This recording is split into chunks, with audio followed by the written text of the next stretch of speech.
श्रीगुरुभ्यो नमः। सृष्टिस्थित्यप्ययेह नियतिदृशितमो बन्धमोक्षाश्च यस्मात् अस्य श्रीब्रह्मरुद्रप्रभृतिसुरनरद्वीषशत्रुआत्मकस्य विष्णोर्व्यस्था समस्ता सकलगुणनिधिः सर्वदोषव्यपेतः पूर्णानन्दो व्ययो यो गुरुरपि परमः चिन्तयेतं महान्तम् जन्माद्यस्य यतोन्मयादितरतश्चार्थेष्वभिज्ञस्वराट् तेने ब्रह्महृदाय आदिकवये मुह्यन्ति यं सूरयः तेजो वारिमृदां यथा विनिमयो यत्र त्रिसर्गो मृषा धाम्ना स्वेन सदा निरस्तकुहकं सत्यं परं धीमहि नारायणं नमस्कृत्य नरं चैव नरोत्तमं देवीं सरस्वतीं व्यासं ततो जयमुदीरये कृष्णाय वासुदेवाय हरे परमात्मने प्रणतः क्लेशनाशाय गोविन्दाय नमो नमः.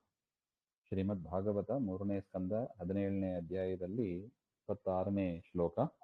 ಭಗವಾನುವಾಚ ಏತೌ ಸುರತರಗತಿಂ ಪ್ರತಿಪದ್ಯ ಸದ್ಯಃ ಸಂಭ್ರಮ ಸಂಭೃತ ಸಮಾಧ್ಯನುಬದ್ಧ ಯೋಗೌ ಭೂಯಃ ಸಕಾಶಮುಪಯಾಸ್ಯತ ಆಶುಯೋವಃ ಶಾಪೋ ಮಯೈವ ವಿಹಿತಃ ತದವೈತ ವಿಪ್ರಾಹ. ಪರಮಾತ್ಮ ಹೇಳ್ತಾನೆ, ಈ ಜಯ ವಿಜಯರು ಸನಕಾದಿಗಳ ಹತ್ರ ಹೇಳ್ತಾನೆ, ನಿಮ್ಮ ಶಾಪದ ಪ್ರಕಾರ ಅಸುರರಾಗಿ ಹುಟ್ಟಿ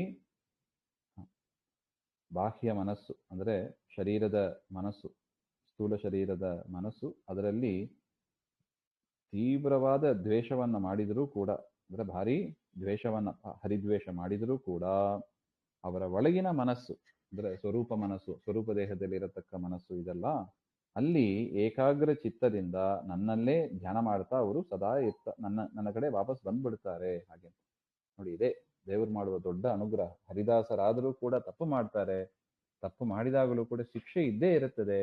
ಆದರೂ ಕೂಡ ದೇವರು ಅವರ ಸ್ವರೂಪವನ್ನು ನೋಡ್ತಾನೆ. ಅವರ ಸ್ವರೂಪ ಹೇಗಿದೆ? ಸ್ಥೂಲ ಶರೀರದಿಂದ ತಪ್ಪು ಮಾಡಿದರೂ ಕೂಡ ಅವರ ಅಂತಃಶರೀರ ಅಂದ್ರೆ ಸೂಕ್ಷ್ಮ ಶರೀರ, ಅದಕ್ಕೆ ಈ ಶರೀರದ ಸ್ಟ್ರಕ್ಚರ್ ನಮಗೆ ಸರಿಯಾಗಿ ಅರ್ಥ ಆಗಬೇಕು. ಇಲ್ಲದಿದ್ರೆ ಇದು ಅರ್ಥ ಆಗೋದೇ ಇಲ್ಲ. ಹರಿಕಥಾಂಸಾರದಲ್ಲಿ ತುಂಬಾ ಚೆನ್ನಾಗಿ ಹೇಳ್ತಾರೆ ಅದನ್ನೆಲ್ಲ. ಒಳಗಿನ ಮನಸ್ಸು ಅಂದ್ರೆ ಸೂಕ್ಷ್ಮ ಶರೀರದಲ್ಲಿ ಅವರು ಏಕಾಗ್ರ ಚಿತ್ತದಿಂದ ನನ್ನನ್ನೇ ಧ್ಯಾನ ಮಾಡ್ತಾ ನನ್ನಲ್ಲಿ ಬಂದು ಸೇರ್ತಾರೆ. ಹಾಗೆ ಯಾಕೆಂದ್ರೆ ಅಪರಾಧಿಗಳಾದ ಅವರಿಗೆ ನೀವೇನು ಶಾಪ ಕೊಟ್ಟದ್ದು ಅದು ನನ್ನ ಪ್ರೇರಣೆಯಿಂದಲೇ. ನೋಡಿ ಎಷ್ಟು ಚೆನ್ನಾಗಿ ಪರಮಾತ್ಮ ಹೇಳ್ತಾನೆ ನೋಡಿ. ಶಾಪೋ ಮಯೈವ ವಿಹಿತಃ ಅಂತ. ಸನಕಾದಿಗಳ ಒಳಗಿದ್ದು ಶಾಪ ಕೊಟ್ಟದ್ದು ಯಾರು? ಸರ್ವೇಂದ್ರಿಯ ಪ್ರೇರಕನಾದ, ಸರ್ವ ಕರ್ಮವನ್ನು ಅನುಸರಿಸಿ ಫಲ ಕೊಡತಕ್ಕವನಾದ, ಸರ್ವ ಸ್ವತಂತ್ರನಾದ ಪರಮಾತ್ಮನೇ ಆ ಶಾಪವನ್ನು ಕೊಟ್ಟದ್ದು. ಹಾಗೆ ಅಂತ ಮೇಲ್ನೋಟಕ್ಕೆ ನಮಗೆ ಅನಿಸ್ತದೆ ಸನಕಾದಿಗಳು ಶಾಪ ಕೊಟ್ಟರು ಹಾಗೆ ಅಂತ.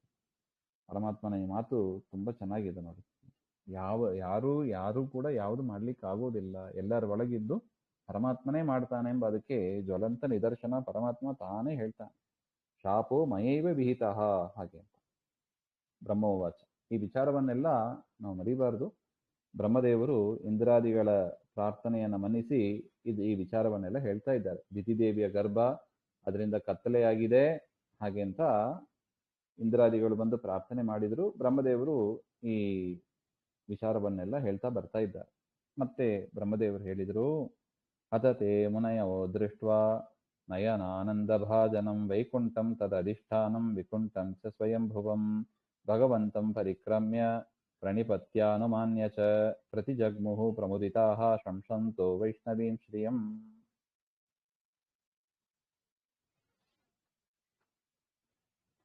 ಇಷ್ಟು ಪರಮಾತ್ಮನ ಮಾತು ಕೇಳಿ ಬ್ರಹ್ಮದೇವರಿಗೆ ಸನಕಾದಿಗಳಿಗೆ ಭಾರಿ ಸಂತೋಷ ಆಯ್ತಂತೆ. ಅವರ ಶಾಪ ವಿಮೋಚನವೂ ಗೊತ್ತಾಯಿತು. 3 ಜನ್ಮದಲ್ಲಿ ಅಸುರರಾಗಿ ಹುಟ್ಟಬೇಕು, ಮತ್ತೆ ಅವರು ವಾಪಸ್ ಬರ್ತಾರೆ. ಇದು ಮುಖ್ಯ. ಅಕಸ್ಮಾತ್ ಏನಾರು ಈ ಪರಮಾತ್ಮ ಈ ಮಾತು ಹೇಳಿದೇ ಹೋಗಿದ್ರೆ, ಮನಸ್ಸಲ್ಲಿ ನನ್ನನ್ನೇ ಸ್ಮರಿಸಿಕೊಂಡು ಇರ್ತಾರೆ ಅಂದ್ರೆ ಒಳಗಿನ ಮನಸ್ಸಿನಲ್ಲಿ ಅಂದರೆ ಸೂಕ್ಷ್ಮ ಶರೀರದ ಮನಸ್ಸಿನಲ್ಲಿ ನನ್ನನ್ನೇ ಸ್ಮರಿಸಿಕೊಂಡು ಇರ್ತಾರೆ, ಅದರಿಂದ ವಾಪಸ್ ಬರ್ತಾರೆ ಹಾಗೆ ಅಂತ ಹೇಳದೆ ಹೋಗಿದ್ರೆ ಅಲ್ಲೇ ಅವರಿಗೆ ಕರ್ಮ ಬಂಧನ ಶುರುವಾಗಿ ಬಿಡುತ್ತೆ. ಮತ್ತೆ ಆ ಒಂದು ಜನ್ಮ ಬಂದರೆ ಅನೇಕ ಜನ್ಮಗಳು ಬೇಕು ಅದನ್ನ ಕ್ಲಿಯರ್ ಮಾಡೋದಕ್ಕೂ. ಮತ್ತೆ ಆ ಕರ್ಮ ಅಷ್ಟು ಬೇಗ ಕ್ಲಿಯರ್ ಆಗೋದಿಲ್ಲ. ಅವ್ರು ನೋಡಿದರೆ ಅಪರೋಕ್ಷ ಜ್ಞಾನಿಗಳು, ಭಕ್ತರು. ಅದರಿಂದ ನೋಡಿ ಪರಮಾತ್ಮ ಮಾಡಿದ ಅನುಗ್ರಹ 3 ಜನ್ಮ ಆದ ಕೂಡಲೇ ಅವ್ರು ವಾಪಸ್ ಬಂದ್ಬಿಡ್ಲಿ ಅಂತ. ಅದು ಶಾಪ ವಿಮೋಚನ, ಪರಮಾತ್ಮನೇ ಹೇಳಿರೋದು.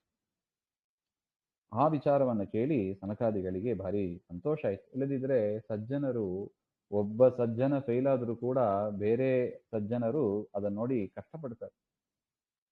ಒಬ್ಬ ಸಜ್ಜನ ದಾರಿ ತಪ್ಪಿ ಹೋದರೂ ಕೂಡ ಬೇರೆ ಸಜ್ಜನರಾದವ ಅದನ್ನ ನೋಡಿ ಪಶ್ಚಾತ್ತಾಪ ಪಟ್ಟು ತಪಸ್ಸು ಮಾಡಿ ಏನಾರು ಮಾಡಿ ಅವರನ್ನು ಕೂಡ ಆ ದಾರಿಯಲ್ಲಿ ಕರೆದೊಯ್ತಾರೆ. ಜ್ವಲಂತ ನಿದರ್ಶನ ಅಂದ್ರೆ ರಾಘವೇಂದ್ರ ಸ್ವಾಮಿಗಳೇ. ಪ್ರಹ್ಲಾದನಾಗಿ ಇದ್ದಾಗ ಅವರು ಹೋಗಬಹುದಾಗಿತ್ತು ಮೋಕ್ಷಕ್ಕೆ. ಇಲ್ಲ ಇಲ್ಲ, ಅಸುರ ಬಾಲಕರು ಇದ್ದಾರೆ, ಅವರೆಲ್ಲರನ್ನೂ ನಾನು ತಯಾರು ಮಾಡಿಸಬೇಕಾಗಿದೆ ಅಂತ ಕೂತರು ಅವರು. ಯಾಕೆ ಅವರ ಸ್ವರೂಪ ಗೊತ್ತಿದೆ ಅವರಿಗೆ. ಒಬ್ಬ ಸಜ್ಜನ ದಾರಿ ತಪ್ಪಿ ಹೋದರೂ ಕೂಡ ಅದು ತೊಂದರೆ ಆಗ್ತದೆ. ಅದರಿಂದ ಸನಕಾದಿಗಳಿಗೂ ಸಂತೋಷ ಆಯ್ತು. ಇಲ್ಲದಿದ್ರೆ ಈ ಜೈ ವಿಜಯರು ಭೂಮಿಯಲ್ಲೇ ಉಳ್ಕೊಂಡ್ಬಿಟ್ರೆ ಅವರಿಗೆ ತೊಂದರೆ ಆಗ್ತದೆ ಹಾಗೆ ಅಂತ. ಅದರಿಂದ ಅವರು ಸಂತೋಷ ಪಟ್ರು ಅಂತ ಹೇಳ್ತಾರೆ.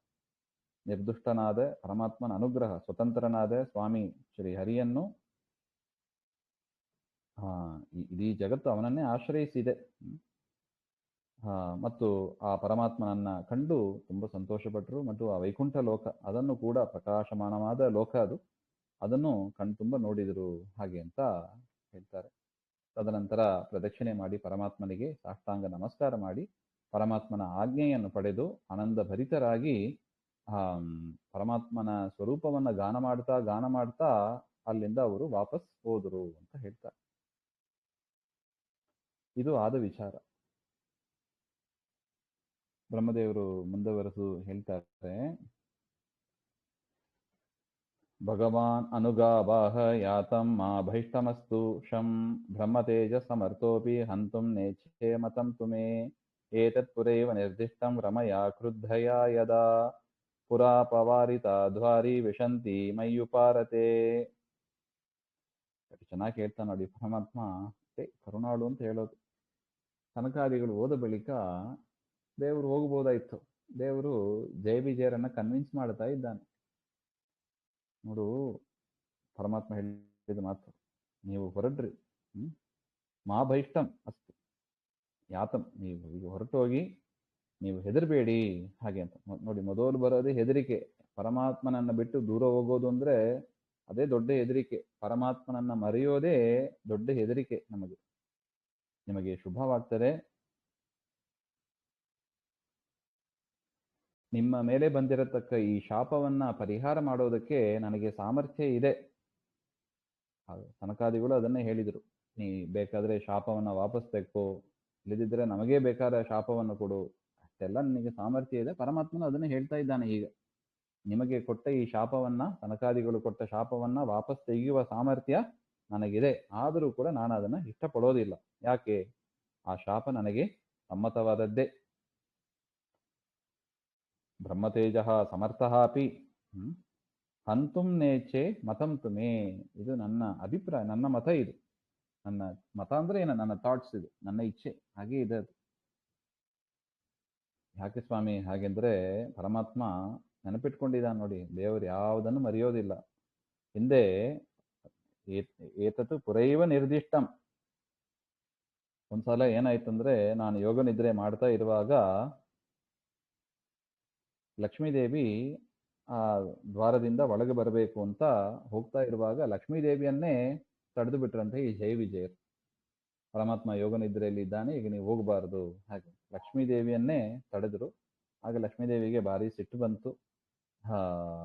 ಆದರೂ ಕೂಡ ಅವರು ಆಗಲೇ ಸಂಕಲ್ಪ ಮಾಡಿದ್ದರಂತೆ, ಇವರು ಭೂಮಿಯಲ್ಲಿ 3 ಬಾರಿ ಹುಟ್ಟಬೇಕು ಹಾಗೆ ಅಂತ. ಆದರೂ ಕೂಡ ತಾನು ಶಾಪ ಕೊಟ್ಟಿಲ್ಲ.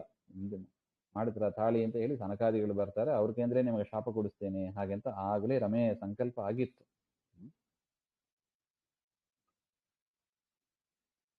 ಈ ರೀತಿಯಾಗಿ ವಿವೇಕ ಇಲ್ಲದೆ, ಏನ್ ಮಾಡಬೇಕು ಏನ್ ಮಾಡಬಾರ್ದು ಅಂತ ಗೊತ್ತಿಲ್ಲದೆ ಭಕ್ತರನ್ನ ತಡೆ ಮಾಡುವ ಈ ಒಂದು ನಿಮ್ಮ ಕಾರ್ಯ ಅದು ಶಿಕ್ಷಾರ್ಹವೇ ಹಾಗಂತ ಮೊದಲೇ ನಿರ್ಣೀತವಾಗಿತ್ತು ಹಾಗೆಂತ ಪರಮಾತ್ಮ ಹೇಳ್ತಾನೆ. ಇನ್ನಷ್ಟು ಅದರಿಂದ ನೀವು ಫಸ್ಟ್ ಹೆದರಬೇಡಿ, ಇದು ನನಗೆ ಒಪ್ಪಿಗೆ ಇದೆ.